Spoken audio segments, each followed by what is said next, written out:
Aroma YouTube channel நேயர்கள் அனைவருக்கும் இனிய வணக்கம். இன்றைக்கி நாம் இந்த வீடியோவில் என்ன பார்க்க போகிறோம் அப்படின்னா, குறிக்கோள். அதாவது எல்லாருக்குமே ஒரு குறிக்கோள் இருக்கும் இல்லையா, லட்சியம். அதை பற்றி தான் நாம் பார்க்க போகிறோம். அதுக்கு முன்னாடி நம்ம சேனலை சப்ஸ்கிரைப் பண்ணாதவங்க சப்ஸ்கிரைப் பண்ணிக்கிறங்க, லைக் பண்ணுங்கள், ஷேர் பண்ணுங்கள், பெல் பட்டனை கிளிக் பண்ணுங்கள். வாங்க வீடியோக்குள்ளே போகலாம். நாம் எல்லாருக்குமே இந்த பூமியில் மனிதர்களாக பிறந்த ஒவ்வொருவருக்கும் ஆசை, கனவு, லட்சியம், குறிக்கோள் இப்படி எல்லாமே இருக்கும் இல்லையா. சாதாரண மக்கள்லேருந்து சரி, ஒரு பெரிய விஐபி எழுதி எல்லாருக்குமே ஆசை இருக்கும். அப்போது அந்த ஆசை இருந்தால் மட்டும் போதுமா? அடைய முடியுமா? இல்லை. அதாவது நாம் ஒரு கோலை ஃபிக்ஸ் பண்ணிட்டோம் அப்படின்னம்னா அதிலிருந்து எல்லளவும் மாறவே கூடாது. சில பேர் பார்த்திங்கன்னா, நான் இப்படி இருந்திருப்பேன், அப்படி இருந்திருப்பேன், எனக்கு இந்த மாதிரி பிரச்சனைகள் வராமல் இருந்திருந்தா என்னுடைய லைஃப் எப்படியோ இருந்திருக்கும் அப்படின்னு சொல்லி நிறைய பேர் பேசுகிறத நம்ம கேட்டிருப்போம் இல்லையா. அப்போது பிரச்சனை அப்படிங்கிறது யாருக்கு இல்லை? பிரச்சனை இல்லைன்னா வாழ்க்கையே இல்லை. ஓகேவா? வாழ்க்கையில் பிரச்சனைகள் எல்லாருக்குமே இருக்குது. சாதாரண மக்கள்லேருந்து பெரிய பெரிய விஐபி சருதி பிரச்சனைகள் இருக்கும். அதாவது பிரச்சனை இல்லை அப்படின்னாக்கா நமக்கு ஒரு லைஃப்பில் எந்த ஒரு இன்ட்ரெஸ்ட்டுமே இல்லாமல் போயிடும் இல்லையா. இப்போ இரவு பகல், துக்கம், சந்தோஷம், இந்த மாதிரி எல்லாத்துக்குமே ஆப்போசிட்டுன்னு ஒன்று இருக்கும் இல்லையா. இந்த மாதிரி நம்ம லைஃப்லையும் பிரச்சனை இருக்கத்தான் செய்யும். பிரச்சனை இல்லை அப்படின்னா அதுக்கு பேர் வாழ்க்கையே கிடையாது. அதுக்காக என்னுடைய லைஃப்பில் இவ்வளோ பிரச்சனைகள் இருக்குது, அதனாலே நான் என்னுடைய குறிக்கோளை அடைய முடியலை அப்படின்னு சொல்கிறது எல்லாமே நம்ம மேலே தான் தப்பு. நாம் ட்ரை பண்ணணும் அப்படின்னம்னா கண்டிப்பாக நம்மளுடைய குறிக்கோளை அடைய முடியும். எல்லாருக்குமே இப்போ எனக்கெல்லாம் ஒரு பெரிய வீடு கட்டணும், லைஃப்பில் நம்ம பெரிய ஒரு வீடு கட்டணும், கார் வாங்கணும், இந்த மாதிரி ஆசைகள் எண்ணங்கள் நிறைய குறிக்கோள் இருக்குது. நம்ம பசங்களை நல்ல படிக்க வைக்கணும், அதுகளோட லைஃப் நல்ல ஒரு நிலைமைக்கு நம்ம கொண்டு வரணும், இப்படிங்கிற ஆசைகள்லாம் இருக்குது இல்லையா.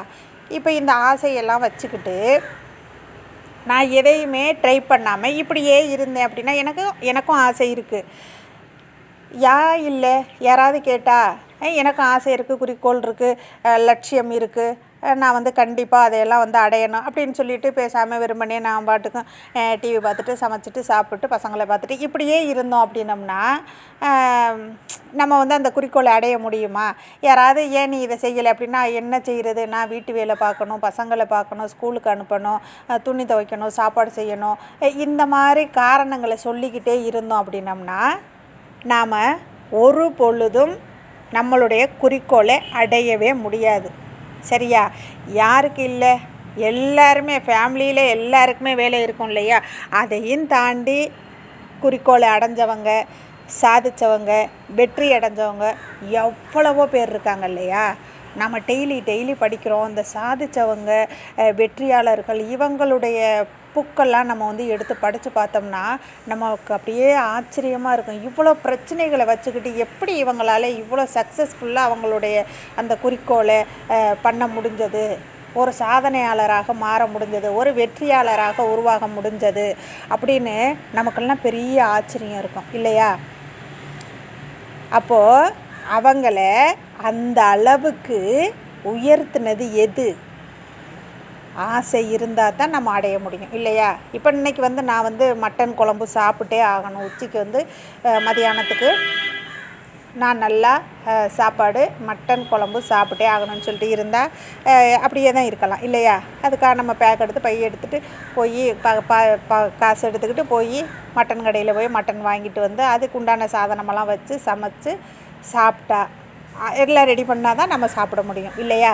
இதே மாதிரி நம்மளுடைய குறிக்கோளை அடையணும். எல்லாருக்கும் அவங்களுக்கு நிறைய ஆசைகள், எண்ணங்கள், குறிக்கோள்கள் இந்த மாதிரிலாம் இருக்கும் இல்லையா? அதை அடையணும்னா என்ன பண்ணணும்? ஓகே, அதை பற்றி தான் இப்போ நாம் பார்க்க போகிறோம். இப்போ நாம் எனக்கு டைமே இல்லை அப்படிங்கிறவங்களுக்கு இப்போ காலையில் நீங்கள் சாதாரணமாக 6 மணிக்கு எந்திரிக்கிறீங்க. ஒரு 8 மணி 9 மணிக்குள்ளே வந்து பசங்களை ஸ்கூலுக்கு கிளப்பிடுறீங்க. லஞ்செல்லாம் ப்ரிப்பேர் பண்ணிடுறீங்க. டிஃபன் வந்து ரெடி பண்ணி பசங்களை சாப்பிட வச்சு குளிக்க வச்சு லன்ச்சு ப்ரிப்பேர் பண்ணி ஸ்கூலுக்கு அனுப்பிடுறீங்க. ஹஸ்பண்டு ஆஃபீஸோ இல்லை அவர் ஒர்க்கு அவங்க போயிடுறாங்க. அதுக்கப்புறம் ஒரு 2 மணி நேரம் எடுத்துக்கிறோங்க. துணி துவைக்கணுமா, வீடு க்ளீன் பண்ணணுமா, பாத்திரங்கள் ஓடணுமா, இதெல்லாம் முடிச்சிருங்க. முடிச்சுட்டு அதுக்கப்புறம் நீங்கள் உங்களுடைய குறிக்கோள் என்ன கரெக்டாக துல்லியமாக அதை வந்து நீங்கள் முடிவு பண்ணிக்கிறீங்க. அதுக்கப்புறம் அதை அடைகிறதுக்கு ஒரு நாளும் 1 மணி நேரமோ 2 மணி நேரமோ அதற்கான எஃபெக்டை நீங்கள் போடுங்க. இதே மாதிரி ஒரு நாளுமே 2 மணி நேரம் 2 மணி நேரம் 2 மணி நேரம் இல்லை 3 மணி நேரம் உங்களுக்கு டைமிங் எவ்வளவு ஃப்ரீயாக இருக்கோ அந்த டைமிங்கை நீங்கள் எடுத்துக்க. இது உனக்கான நேரம், உன்னுடைய வெற்றிக்கான நேரம். இந்த டயத்தில் நான் எதை பற்றியுமே சிந்திக்க மாட்டேன், டிவி பார்க்க மாட்டேன். எனக்கு வந்து அந்த இறந்த காலத்தை பற்றி நான் நினைக்கவே மாட்டேன். எதிர்காலத்தில் நான் எப்படி இருக்கணும், இன்றைக்கி நான் இப்படி இருக்கேன், 6 மாதத்தில் எப்படி இருக்கணும், 1 வருஷத்தில் எப்படி இருக்கணும், இதுவே 2 வருஷம் 3 வருஷம் 5 வருஷத்தில் நான் செட்டில் ஆகிடணும், நான் பெரிய ஒரு விஐபி ஆகிடணும். இந்த குறிக்கோளை மட்டுமே நீங்கள் மனசில் வைங்க. நீங்கள் என்ன ஒர்க்கு பண்ணிக்கிருக்கீங்களோ அதில் வந்து நீங்கள் வந்து வெற்றியாளராக வாருங்க. அதாவது ஒருத்தருக்குமே திறமை இருக்கும், ஆனால் தனித்திறமைன்னு ஒன்று இருக்கும் பாருங்கள், அதை வெளியில் கொண்டு வாங்க. திறமை இருக்கும், கண்டிப்பாக எல்லாருக்குமே திறமை இருக்கும், ஆனால் தனித்திறமையை வெளியில் கொண்டு வர்றது நீங்கள் தான். 10 பேரோடு போய் நிற்கும்போது அந்த 10 பேரில் நீங்கள் ஒரு ஆள் அப்படி கிடையாது. அந்த 10 பேரில் நீங்கள் யார் அப்படிங்கிறத உங்களுடைய தனித்திறமை தான் பளிச்சுன்னு வெளிக்காட்டும். அதை கண்டுபிடிங்க. எல்லாருக்குமே இருக்குது அந்த ஒரு சக்தி வெளிப்பாடு. நம்ம அதை எப்படி கொண்டு வர்றோமோ அதை பொறுத்து தான் நம்மளுடைய வெற்றி இருக்குது. நம்மளால் முடியும். ஏன் முடியாது, என்ன முடியாது? கண்டிப்பாக நம்மளை வந்து நடு கடலில் தூக்கி போட்டாலுமே அதிலேருந்து வெளியில் வந்துடுவோம். நம்ம கான்ஃபிடெண்ட்டாக இருந்தோம்னா மட்டும். ஆஹா, கடலுக்குள்ளெல்லாம் நம்மளை தூக்கி போட்டாங்கன்னு 1 நிமிஷம் 1 செகண்டு நீங்கள் வந்து பயந்தீங்கன்னா உங்களால் வெளியில் வர முடிஞ்சாலுமே முடியாது, உள்ளாக்க போயிடுவீங்க இல்லையா? ஃபஸ்ட்டு நிலவில் கால் வச்சது யாருன்னு கேட்டாக்கா எல்லாருக்குமே தெரியும், ஆம்ஸ்ட்ராங் ஆல்ட்ரிங்னு. ஆனால் அங்கே நிலவில் கால் வைக்கிறதுக்கு ப்ரிப்பேர் ஆகி போனவங்க ஒருத்தவங்க 1 செகண்டு யோசித்தார். ஆகா, இது வந்து பூமி கிடையாது, வேற்று கிரகம்ல, இங்கே வந்து நம்ம காலை வச்சோம்னா உள்ளே பார்க்க போயிடுதோ, இல்லை வந்து எப்படி இருக்குதோ, இல்லை சுற்றுதோ, என்ன பண்ணுதோ அப்படின்னு 1 செகண்ட் யோசித்தார். யோசிக்காமல் காலை வச்சார். சரித்திரத்தில் உலகம் இருக்கிற வரைக்கும் நிலவில் ஃபஸ்ட்டு கால் வச்சது யாருன்னா ஆம்ஸ்ட்ராங் ஆல்ட்ரின். ஓகேவா? அந்த 1 செகண்டு தாங்க எல்லாத்தையுமே மாற்றும். நாம் யோசிக்கவே கூடாது. நம்ம இறங்கிட்டோம் அப்படின்னம்னா ஜெயிச்சுட்டு மட்டும்தான் நம்ம வெளியில் வரணும். அதே மாதிரி டைம் டேபிள் போடுங்க. நான் வந்து 6 மணிக்கு எந்திரிக்கிறேன்னா இல்லை, இன்னையிலேருந்து 1 மணி நேரம் முன்னாடி 5 மணிக்கு எந்திரிக்கிறேன். 5 மணிக்கு எந்திரிச்சு ஒரு டென்ஷன் இல்லாமல் நம்மளுடைய வேலைகளை முடிச்சுட்டு, எப்போயுமே டென்ஷன் ஆகாதங்க. டென்ஷன் ஆகணும் அப்படின்னம்னா நமக்கு எவ்வளோ திறமைகள் இருந்தாலுமே அது எல்லாமே அந்த 1 செகண்டில் காணாமல் போயிடும். கண்டிப்பாக நம்ம வந்து டென்ஷன், பதட்டம் இதெல்லாம் ஆகவே கூடாது. டென்ஷன் ஆகி என்னத்தை பண்ண போகிறோம்? பதட்டப்பட்டு நாம் என்னத்தை செய்ய போகிறோம்? ஒன்றுமே இல்லை. ஒருத்தவங்க நம்மளை வந்து திட்டுறாங்க அப்படின்னா திட்டிட்டு போ, நமக்கு என்ன, நம்ம எந்த தப்புமே செய்யலை அப்படின்னா அவங்க வந்து யதார்த்தமாக வந்து அவங்களுடைய கண்ணுக்கு நம்ம தப்பாக தெரிஞ்சு நம்மளை திட்டுறாங்க அப்படின்னா திட்டுங்க. நாம் இந்த காதில் வாங்கி அந்த காதில் விட்டுட்டு போவோம். நம்ம மேலே தப்பு இல்லைன்னா நாம் ஏன் அதை மைண்டுக்குள்ளே ஏற்றி டென்ஷன் ஆகி நம்ம வந்து கொஞ்சம் நேரத்தில் நம்மளை அறியாமல் என்ன சொல்கிறோம் பண்ணுறோன்னு தெரியாமல் பேசி அந்த இடத்துல நாம் வந்து நம்மளுடைய அந்த தன்மையை இழக்க வேண்டாம். எந்த இடத்துலையுமே டென்ஷனோ பதட்டமே என்ன நடக்கணுமோ அது நடந்தே ஆகும் இல்லையா? அதனால் நம்மளால் முடியும்னு மட்டும் நம்புங்க. கண்டிப்பாக முடியும். உங்களுடைய நடை உடை பாவனை எல்லாத்தையுமே மாற்றுங்க. ஒரு போல்டாக கம்பீரமாக நம்ம எந்த இடத்துல பேசுகிறோமோ அந்த இடத்துல நம்ம பேச்சு வந்து தன்னிச்சு தெரியணும். உச்சரிப்புகள் வந்து அப்படி இருக்கணும், சும்மா கண்ணீர்னு இருக்கணும். இது எல்லாமே வந்து நம்மளுடைய ஆளுமை திறனை வளர்க்கும்.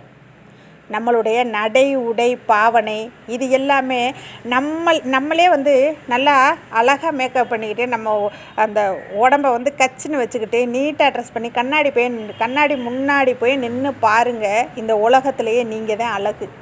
கண்டிப்பாக உங்களுக்கே அவ்வளோ பிடிக்கும். அப்போ உங்களுக்கே தெரியும், என்னால் ஏன் முடியாது, இந்த குறிக்கோளை என்னுடைய ஆசைகளை பூர்த்தி பண்ணிக்க என்னால் முடியும். என்னுடைய ஃபேமிலியை வந்து ஒரு ரிச்சான ஃபேமிலியாக இந்த உலகத்தில் வாழ வைக்க முடியும்.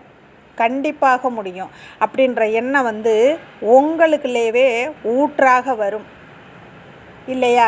நம்ம குறிக்கோளை அடையணும்னா இந்த மாதிரி சின்ன சின்ன விஷயங்களை கண்டிப்பாக நாம் வந்து மாற்றணும். அப்போ தான் நாம் வந்து ஜெயிக்க முடியும். ரெண்டாவது, நம்ம என்ன ஃபிக்ஸ் பண்ணி வச்சுருக்கோமோ கோல், அதை அடையணுமோ அது மட்டும்தான் நம்ம கண்ணுக்கு தெரியணும். வேறு எந்த பிரச்சனைகளோ எந்த ஒரு இதோ நம்ம கண்ணுக்கு தெரியவே கூடாது. அதுக்கு ஒரு சின்ன உதாரணம் சொல்கிறேன் பாருங்கள். அழகாக ஒரு வில் அம்பு பயிற்சி கொடுக்குற ஆசிரியர் வந்து ஒரு 10 பசங்களை வச்சு கற்றுக் கொடுத்துட்ருக்காங்க. அப்போ வந்து அழகாக ஒரு மரத்தில் வந்துட்டு பிளாஸ்டிக் பொம்மை, அதே மாதிரி காக்கா உருவம் பிளாஸ்டிக்லேயே செஞ்சு அந்த மரத்தில் தொங்க விட்டுட்டு அந்த பயிற்சி கொடுத்த பசங்கள்கிட்ட ஒருத்தட்டுக்கிட்டையுமே ஃபஸ்ட்டு ஒருத்தரை கூப்பிட்றாரு. வில்லு அம்பு கையில் கொடுத்து, அங்கே மரத்தை பாரு, இப்போ உன் கண்ணுக்கு அங்கே என்ன தெரியுது? மரம் தெரியுதா? தெரியுது சார். கிளை தெரியுதா? தெரியுது சார். அந்த மரத்தில் உள்ள காய் தெரியுதா? தெரியுது சார். காக்கா தெரியுதா? தெரியுது சார். நீ போகலாம் சொல்லிட்டாரு. அவனை அனுப்பிட்டாரு. ரெண்டாவதாக ஒருத்தனை கூப்பிட்றாரு, நீ வா. அவன்கிட்ட கேட்ட கேள்வி மாதிரியே மரம் தெரியுதா? தெரியுதுங்கிறான். கிளை தெரியுதா? தெரியுதுங்கிறான். காய் தெரியுதா? தெரியுதுங்கிறான். காக்கா தெரியுதா? தெரியுதுங்கிறான். நீனும் போகலாம். இதே மாதிரி எல்லாரையும் போய் சொல்லிவிட்டு கடைசியாக ஒருத்தனை கூப்பிட்றாரு. அவனும் வர்றான். மரம் தெரியுதா? தெரியலை சார். கிளை தெரியுதா? தெரியலை சார். காய் தெரியுதா? தெரியலை சார். அப்போது உன் கண்ணுக்கு என்ன தான் தெரியுது? என் கண்ணுக்கு காக்கா மட்டும்தான் சார் தெரியுது. இப்போ நீ உள்ள அம்பை விடுனாரு. இது தாங்க, அதாவது அந்த 10 பேரில் 10 பேருக்கு தான் பயிற்சி கொடுத்தாரு. அந்த 10 பேரில் இவனுக்கு மட்டும் எப்படி அந்த காக்கா மட்டும்தான் தெரிஞ்சிச்சு. ஏன்னா அவனோட மோட்டிவேட் அந்த காக்காயை அம்பாலை தெரித்து கீழே தள்ளணும். ஓகேவா? இது தாங்க ஒரு வெற்றியாளர்கள்ட்ட பார்த்திங்கன்னா நம்மளை மாதிரி தானே அவங்களும். நம்மளை மாதிரி தான் கடவுள் அவங்களையும் படைக்கிறாங்க. நமக்கு மாதிரியே 2 கண், கை, கால், மூளை எல்லாமே நம்மளை மாதிரியே தான். அவங்களால முடிஞ்ச ஒரு விஷயம் நம்மளால் ஏன் முடியலை? இதை யோசிங்க. அப்படி யோசிச்சுட்டு உங்களுடைய கோலை ஃபிக்ஸ் பண்ணிட்டா அது மட்டும்தான் தெரியணும். அப்போ நீங்கள் எவ்வளோ சீக்கிரம் அந்த குறிக்கோளை அடைய முடியுமோ அவ்வளோ சீக்கிரம் கண்டிப்பாக நம்மளால் முடியும். நீங்கள் வந்து வீட்டில் வந்து உங்கள் கண் படுற மாதிரி செவத்தில் எழுதி ஒட்டிக்கிறங்க. நான் வந்து 1 வருஷம் இல்லை 2 வருஷம் இல்லை 6 மாதம், உங்களுக்கு எவ்வளோ டைமிங், இத்தனை வருஷத்துக்குள்ளே நான் வந்து இந்த குறிக்கோளை அடைஞ்சிருவேன் அப்படின்னு சொல்லி எழுதி ஒட்டிக்கிறங்க. கண்டிப்பாக என்னால் முடியும். அந்த வார்த்தையை உங்களுக்குள்ளேயே நீங்களே வளர்த்துக்கிறங்க. இந்த உலகத்தில் என்னை மட்டும் எனக்கு ரொம்ப பிடிக்கும். நான் ரொம்ப கான்ஃபிடெண்ட்டான ஆள், ரொம்ப தைரியமான ஆள், பலசாலி, நான் ஜெயிக்க பிறந்தவன் அப்படிங்கிற இந்த மந்திரம் மாதிரி இந்த மந்திர சொல்ல வந்து உங்களுக்குள்ளாகவே நீங்களே சொல்லிக்கிறங்க. கண்டிப்பாக உங்களுடைய நடை உடை வாழ்க்கை திறன் எல்லாமே மாறும். உங்களுடைய குறிக்கோளையும் நீங்கள் ஈஸியாக அச்சீவ் பண்ணிடுவீங்க. Okay, thank you. நெக்ஸ்ட் வீடியோவில் சந்திப்போம்.